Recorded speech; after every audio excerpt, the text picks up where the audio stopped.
धा से 3 बार ओम का उच्चारण करेंगे। ओ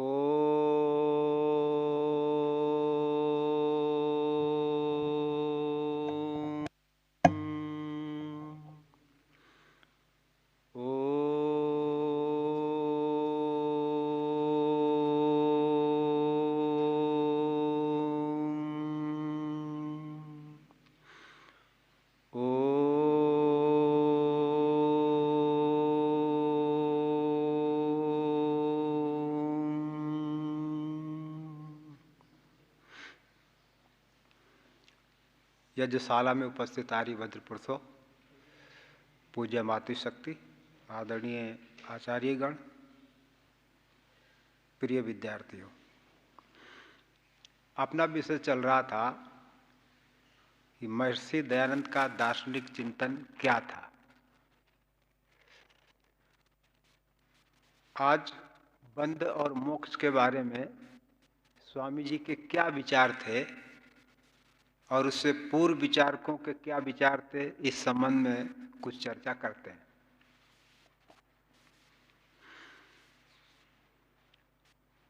मनुष्य अपने जीवन में दुख अनुभव करता है और सुख का भी वो अनुभव करता है। यानी कोई भी मनुष्य ऐसा नहीं होगा जो अपने जीवन में सुख और दुख का अनुभव प्रति क्षण या प्रतिदिन ना करता हो। मनुष्य से इतर जो प्राणी हैं, पशु पक्षी, विभिन्न प्रकार के जो दूसरे प्राणी हैं, उनको दुख सुख का अनुभव तो होता है, लेकिन इससे वो कोई निष्कर्ष नहीं निकाल पाते कि मुझे सुख क्यों हुआ है, मुझे दुख क्यों हुआ है, मेरे सुख का कारण क्या है, मेरे दुख का कारण क्या है जिसके कारण से मैं दुखी हूं या सुखी हूं। ये पशु पक्षी निष्कर्ष नहीं निकाल सकते। तो मनुष्य को भगवान ने ऐसी चमत्कारिक बुद्धि दी है कि वो निष्कर्ष निकालने में समर्थ है। वो नया विकास कर सकता है, वो नई चिंतना दे सकता है, लेकिन पशु पक्षी जैसे हैं वैसे ही रहते हैं। वो कोई नया विकास नहीं कर सकते, वो नया विनाश भी नहीं कर सकते। इसलिए मनुष्य ने जब जब भी उसको समय मिला है, जब जब भी उसको रोटी कपड़ा और मकान से फुर्सत मिली, तो वो विचार करता है। अपने बारे में भी विचार करता है, संसार के बारे में विचार करता है, फिर कई बार दुनिया के बारे में विचार करता है, सृष्टि के बारे में उसका चिंतन चलता है कि ये सब क्या है। बुद्धिमान व्यक्ति विचार करता है। तो इसी तरह से जब बुद्धिमान आदमी ने जब ये देखा, ऋषियों ने देखा कि मैं बहुत सारे दुखों में घिरा रहता हूं, तरह तरह के दुख अनेक अनेक रूप लेकर के मेरे सामने आते रहते हैं। दुख के भी अनेक रूप होते हैं, जैसे सुख के अनेक अनेक रूप हमारे सामने आते हैं और हम उसमें रत हो जाते हैं, हम उसमें लिप्त हो जाते हैं। ऐसे ही दुख भी अपना नया नया रूप लेकर के सामने आता रहता है। तो दुख और सुख ये दोनों हमारा पीछा ही नहीं छोड़ते। तो फिर मनुष्य ने यह विचार किया कि क्या ये मनुष्य शरीर दुख भोगने के लिए ही है? पशु ऐसा विचार नहीं करेगा। मनुष्य ने, बुद्धिमत्ता पूर्ण मनुष्य ने ये चिंतन किया बैठ करके एकांत शांत स्थान में कि क्या मैं दुखी होने के लिए ही पैदा हुआ हूं? क्या मेरा जन्म दुख भोगने के लिए हुआ है? क्या आनंद मेरे लिए दूर है? क्या आनंद कभी होता भी है कि नहीं होता है? मैं तो 24 घंटे दुख से ही घिरा रहता हूं। ये मनुष्य विचार करता है। ऋषियों ने भी ऐसा ही विचार किया। उन्होंने दुख के फिर 3 रूप बना दिए। अथा त्रिविध दुखात अत्यंत निवृत्ति अत्यंत पुरुषार्था। उन्होंने कहा कि दुख तो बहुत सारे हैं, लेकिन हम उन सारे दुखों को 3 भागों में बांट देते हैं। त्रिविध, त्रिविध दुखात। मोटे रूप से ऐसा लगता है कि वह 3 ही प्रकार के दुख हैं, लेकिन उन 3 प्रकार के दुखों में भी इतने दुखों की श्रृंखला है, इतने दुखों की शाखाएं हैं कि एक के बाद दूसरा, दूसरे के बाद तीसरा, दुख पे दुख, दुख पे दुख चला ही आता है। तो वो 3 प्रकार के दुख जिन्हें हम आध्यात्मिक दुख कहते हैं, जैसे शरीर है, शरीर को आध्यात्मिक दुख के अंतर्गत लिया जाता है। बहुत तरह की बीमारियां लग जाती हैं मनुष्य को, विशेष रूप से वृद्धावस्था में तो बीमारियों का घर बन जाता है। कभी ये समस्या, कभी ये समस्या, कभी ये समस्या, और बीमारियां सभी को लगती हैं, चाहे कोई वृद्ध हो, युवा हो या कोई बच्चा हो। तो शरीर के जब दुख से पीड़ित मनुष्य होता है तो उसको फिर अध्यात्म, उसको फिर धर्म, उसको फिर ये आत्मा का चिंतन, उसको फिर वो सब अच्छा नहीं लगता है, रुचिकर नहीं लगता है, क्योंकि उसका सारा ध्यान शरीर के दुखों का उच्छेद करने के लिए है, उसका संपूर्ण चिंतन दुखों का नाश करने के लिए है। ऐसे आपको बहुत सारे व्यक्ति मिलेंगे कि जो पहले बहुत पढ़ाते थे, दिन में पढ़ाते थे, रात में पढ़ाते थे, विद्यार्थियों को खूब समय देते थे, लेकिन एक समय ऐसा आया कि शरीर उनका रोगी हुआ। अब उनका पूरा का पूरा समय कौन ले रहा है? शरीर ले रहा है। अब वो ना पढ़ते हैं ना पढ़ाते हैं, अभी ये करना है, अभी वो करना है, अभी ये करना है, अभी ये खाना है, अभी वो खाना है। यानी जब शरीर रोगी होता है तो सब तरह की जो हमारी जो चिंतन की जो शक्ति है, वो सब तरह की चिंतन की शक्ति घट जाती है, और हमारा पूरा चिंतन उस शरीर के दुख के ऊपर ही लगा रहता है। तो आध्यात्मिक दुख में शरीर का दुख, कुछ मानस दुख भी होते हैं। शरीर के दुख तो पकड़ में आ भी जाते हैं, पर ये मानस दुख होते हैं, मानसिक दुख जो होते हैं, ये शारीरिक दुख से भी अधिक बड़े भयंकर होते हैं। जैसे काम है, क्रोध है, ईर्ष्या है, द्वेष है, लोभ है, ये तरह तरह के जो मानसिक दुख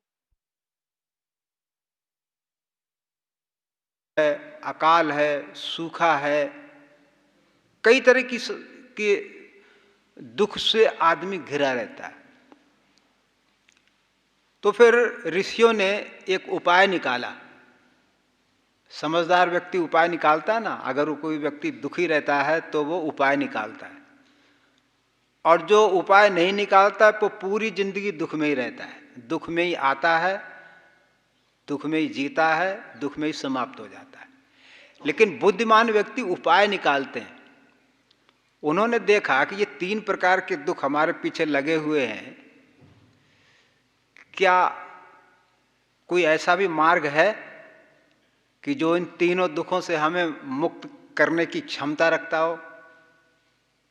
तो ऋषियों ने फिर बहुत विचार करके, अत्यंत चिंतन करके एक मार्ग निकाला। हम 6 शास्त्रों का अध्ययन करते हैं, पर 6 शास्त्रों का लक्ष्य एक ही है, मोक्ष। महर्षि दयानंद जी महाराज का 9वां समुल्लास वो बंध और मोक्ष की व्याख्या के ही लिए है। तो उन्होंने क्या मार्ग निकाला? न्याय दर्शन की अगर हम बात करें तो वहां लिखा है वीतराग जन्म अदर्शनात्, एक मार्ग दिया उन्होंने, वीतराग जन्म अदर्शनात्। विगतो रागो यस्मात् स वीतरागा, जिसके अंदर से राग निकल गया है, आसक्ति से ऊपर उठ गया है, अब किसी तरह की आसक्ति उसे दुखी नहीं करती, उसे पीड़ित नहीं करती, क्योंकि जब तक राग है तब तक द्वेष की भी पीड़ा भोगनी पड़ेगी। ये दोनों भाई भाई हैं। राग रहेगा तो द्वेष भी रहेगा, द्वेष रहेगा तो राग भी रहेगा। इसलिए महर्षि गौतम ने एक मार्ग दिया, एक सूत्र दिया, हमें एक नियम दिया हम सबके लिए, हम सब दुखी प्राणियों के वीतराग जन्म अदर्शनात्। यानी जो वीतराग हो गया है, जो राग द्वेष से ऊपर उठ गया है, जो संसार की सब आसक्तियों से परे हो गया है, उसका जन्म ना देखा जाने से उसका संसार में जन्म नहीं देखा जाता है। अब ऋषियों ने हमें एक मार्ग दे दिया ना कि भाई अगर आप अपने अंदर के, अगर हम अपने अंदर के राग और द्वेष पर विजय प्राप्त कर लें तो फिर अदर्शनात् जन्म अदर्शनात्, तो हमारा जन्म देखा ही नहीं जाने से, यानी जन्म ना देखा जाने से का मतलब क्या हो गया? जन्म ना देखा जाने का मतलब क्या है? मुक्ति, ईश्वर साक्षात्कार, ईश्वर प्राप्ति, कोई भी हम उसको नाम दे सकते हैं। तो एक मार्ग निकाल लिया। तो अब इस मार्ग को निकाल तो लिया, लेकिन इस मार्ग में लोगों ने अड़चनें खड़ी कर दी। इस मार्ग को भी लोगों ने विभिन्न प्रकार की व्याख्या शुरू कर दी। इस मार्ग की विभिन्न प्रकार की व्याख्या शुरू कर दी कि मोक्ष क्या है। मोक्ष की परिभाषा स्वामी दयानंद जी की बड़ी विचित्र परिभाषा है, और मोक्ष की परिभाषा दर्शन शास्त्रों में कई जगह आप देखेंगे, उपनिषदों का आप अध्ययन करेंगे किया है तो वहां कई जगह अनावृत्ति अनावृत्ति अनावृत्ति ऐसे शब्द आते हैं। मोक्षात अनावृत्ति, मोक्षात अनावृत्ति। अब अनावृत्ति का सीधा अर्थ लगाएं, अभिधा से अगर हम अर्थ उसका करें तो सीधा निकलता है कि अनावृत्ति का मतलब ना आवृत्ति अनावृत्ति, अब उसकी आवृत्ति होगी नहीं। यानी जो आवृत्ति हमारी जन्म मरण की चल रही थी, आओ जाओ, आना जाना, अब इस आने जाने से सदा के लिए मुक्ति मिल गई। अनावृत्ति मतलब सर्वथा अनावृत्ति। अब अभिधा से तो ये अर्थ निकलता है, और यही अर्थ बहुत सारे विद्वानों ने निकाला। आप आर्य समाज को छोड़ करके आप किसी भी विद्वान से मुक्ति की परिभाषा पूछिए, वो कहेगा कि अनावृत्ति मतलब अब गया तो गया, अब वापस उसका संसार में कभी आना होगा ही नहीं। लेकिन महर्षि दयानंद जी ने कहा कि अनावृत्ति का अर्थ सदा के लिए अनावृत्ति नहीं है। वो अनावृत्ति तो है, लेकिन कब तक की अनावृत्ति है? यानी कब तक वो जन्म मरण की श्रृंखला से मुक्त रहेगा? जब तक मुक्ति का जो समय है, जिस मुक्ति को प्राप्त करने के लिए, जिस ईश्वर को प्राप्त करने के लिए उसने जन्म जन्मांतर तक साधना की है, जन्म जन्मांतर तक तप किया है, यम नियमों का पालन किया है, अपने को मारा है, अपने को खपाया है, अपने को सब प्रकार के विकारों से मुक्त करने के लिए उसने एक लंबी साधना की है, लगातार करता चला आ रहा है।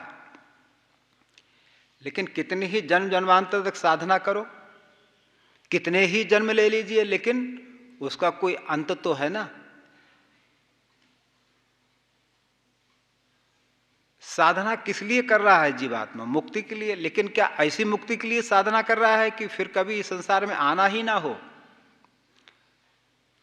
तो उनकी जो व्याख्या है वो कहते हैं हाँ, यही व्याख्या है कि मुक्ति का मतलब है कि अब सदा के लिए गया। तो स्वामी दयानंद जी की व्याख्या और दूसरे जो व्याख्याकारों की जो व्याख्या है, उन्होंने तो अविधा का अर्थ, उन्होंने तो ये अनावृत्ति का अर्थ सीधा अनावृत्ति ही लगा लिया है, मतलब कभी ना आना। लेकिन स्वामी दयानंद जी कहते हैं कि जीवात्मा अल्पज्य है, उसकी शक्ति सीमित है, उसके कर्म सीमित हैं। चाहे वो निष्काम कर्म करे चाहे सकाम कर्म करे, उसके कर्म सीमित ही हैं। अब सीमित शक्ति वाला सीमित कर्म ही करेगा, असीमित तो नहीं कर सकता। तो जब सीमित कर्म वाला सीमित शक्ति रखता है और सीमित कर्म ही करेगा तो उसका फल भी तो सीमित होगा। उसका फल असीमित कैसे हो सकता है? और असीमित, अगर सीमित कर्मों का फल असीमित दे देता है तो ईश्वर की न्याय व्यवस्था ठीक नहीं रह पाएगी। जैसे उदाहरण के लिए किसी व्यक्ति का वजन 70 किलो है तो वो कितना उठा सकता है? 100 किलो उठा सकता होगा। 100 किलो उठा सकता है कि नहीं उठा सकता है? 70 किलो वाला आदमी शायद नहीं उठा पाएगा, मुश्किल है। पर अगर हम मान लीजिए उसके ऊपर 120 किलो भार रख दें और उठा रही, वो 70 किलो भी पा रहा है। 70 किलो का वजन आदमी है पर 70 किलो वजन भी नहीं उठा पा रहा है। हम उस पर 120 किलो का अगर वजन रख दें, उस पर 120 किलो का भार रख दिया जाए तो उस आदमी की दशा क्या होगी, आप सोच सकते हैं। तो वैसे ही सीमित कर्मों का फल यदि असीमित दे दिया जाए तो एक तो अन्याय हो जाएगा, और अगर ईश्वर अन्याय से जीव के साथ व्यवहार करता है तो फिर उसका ईश्वरत्व ही खत्म हो जाता है। तो ये जो महर्षि दयानंद जी की जो व्याख्या है कि आप लोग जो ये व्याख्या करते हैं कि अनावृत्ति का मतलब है कि सदा के लिए अनावृत्ति, ऐसा नहीं है, ऐसा नहीं होना चाहिए। क्योंकि अगर हम सदा के लिए अनावृत्ति मान भी लें, अभ्युपगम सिद्धांत से थोड़ी देर के लिए मान लें कि ठीक है सदा के लिए अनावृत्ति हो जाती है, ठीक है मान ली। अच्छा, फिर हम जितने यहाँ पे बैठे हैं और जितने अभी आ रहे हैं, आती आत्माएं आ भी रही हैं ना, आ रही हैं जा रही हैं, आ रहे हैं जा रहे हैं, लोग आ भी रहे हैं, यहाँ से जा भी रहे हैं, पुराने पुराने जा रहे हैं, नए नए आ रहे हैं। तो आए या जाएं, आने वाले भी आएं और जाने वाले भी जाएं, इसमें कोई दिक्कत नहीं है।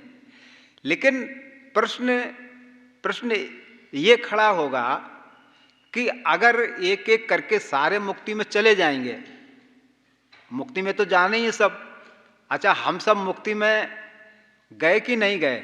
कोई ये कह सकता जी हम कभी मुक्ति में नहीं गए, तो उसको फिर प्रमाण देना पड़ेगा, ऐसे नहीं चलेगा बिना प्रमाण के। तो हम यहाँ पे जितने बैठे हैं और जितने बाहर के हैं, जो आत्मा आ रही हैं या आएंगी, वो सब हजारों बार, या यूं कहें कि मतलब उसकी गिनती नहीं कह सकते, हजारों लाखों करोड़ों बार मुक्ति में जा चुकी हैं और मुक्ति में से आ चुकी हैं, फिर जा चुकी हैं, फिर आ चुकी हैं। अगर ऐसा ना माने और ये माने कि नहीं मुक्ति में से तो कोई आता ही नहीं है, वो तो सदा के लिए गया तो गया, तो फिर जीवात्माएं नई कहां से आएंगी?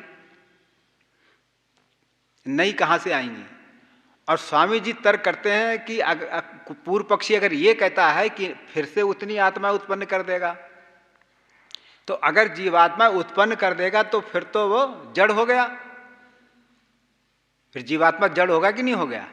जो उत्पन्न होने वाली चीज है उसका नाश होना निश्चित है, तो जड़ हो गया। अगर जड़ है तो फिर चेतन और जड़ की व्याख्या क्या करोगे? फिर चेतन तो कुछ रहा ही नहीं। इसलिए महर्षि दयानंद जी की ये जो व्याख्या है कि अनावृत्ति का अर्थ यही लेना चाहिए कि अपना मुक्ति का जो सीमित समय है, 31 नील 40 खरब 10 अरब, इतना ही है ना। इतना मतलब मोटी भाषा में कहें तो 36,000 बार सृष्टि, 36,000 बार प्रलय, उत्पत्ति और प्रलय, इतना समय आप जोड़िए गणित के हिसाब से तो उतना समय मुक्ति का बैठता है। जैसे कि अभी बताया है 31 नील 40 खरब 10 अरब लगभग, इतना समय मुक्ति भोगने का है। उसके बाद फिर आ जाइए, फिर आइए संसार में। मतलब जीव को विश्राम कहीं है नहीं। कोई आदमी सोचे ना कि अब मुक्ति में तो ठीक अपना विश्राम कर लेंगे, विश्राम नहीं है, वहां भी दौड़ो इधर उधर। देखो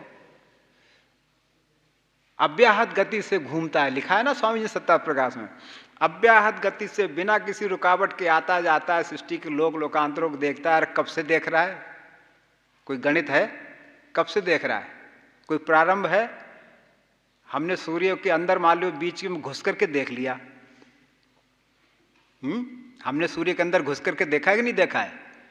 कुछ लोग कहेंगे नहीं देखा है क्योंकि हम तो जाए नहीं। ऐसा नहीं है, हमने आपने हजारों बार सूर्य के अंदर प्रवेश किया है और हम सही सुरक्षित बाहर निकल आए हैं। नहीं किया हमने सूर्य पर? नहीं, विश्वास नहीं आता है भाई। जब हम मुक्त हुए होंगे तो हमारे अंदर एक जिज्ञासा जगी होगा ना कि ईश्वर की सृष्टि में तो सूर्य भी आता है, तो आज हम सूर्य के अंदर घुसते हैं। पश्चा शरीर नहीं।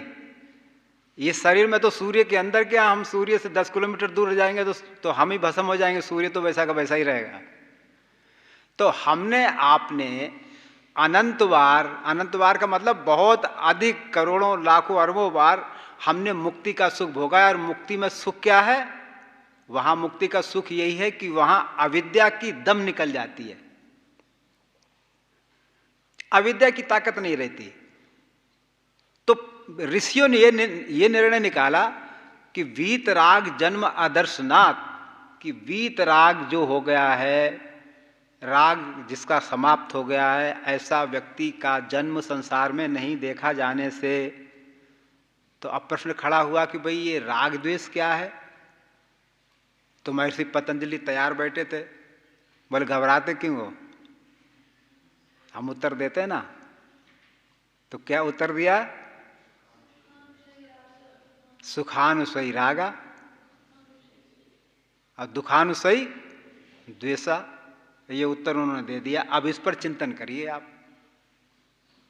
तो दुखानुसई रागा यानी दुखानुसई द्वेषा, यानी जब हमें किसी भी व्यक्ति से या किसी अपने व्यक्ति से भी या अपने शरीर से भी जब हम किसी भी प्रकार का दुख प्राप्त करते हैं तो उस दुख के अंदर ही हमारे प्रश्न का उत्तर छुपा हुआ है। दु क्या है और खा क्या है? दु का मतलब है बुरा। जैसे हम उसमें पढ़ते हैं विश्वानि देव सवितर दुरितानि, तो दु शब्द आया ना वहां पर, दुरित आया है। तो दुरित का मतलब क्या है?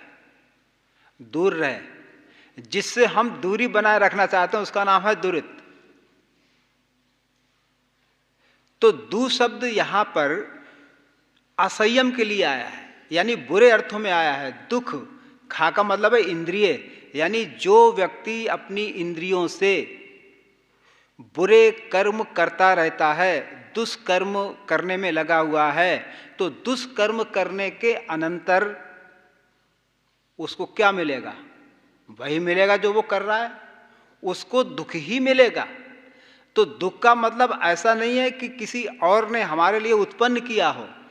दुख जो है वो हम अपनी इंद्रियों से, यानी 5 ज्ञानेंद्रियों से, 5 कर्मेंद्रियों से और एक मन, ये जो 11वां जो मन है, इन 11 साधनों से हम अपने संस्कारों के कारण से, हम आलम्बनों के कारण से विभिन्न प्रकार के सुकर्म और दुष्कर्म जो करते रहते हैं, उसी का परिणाम सुख और दुख रूप फल प्राप्त करना है।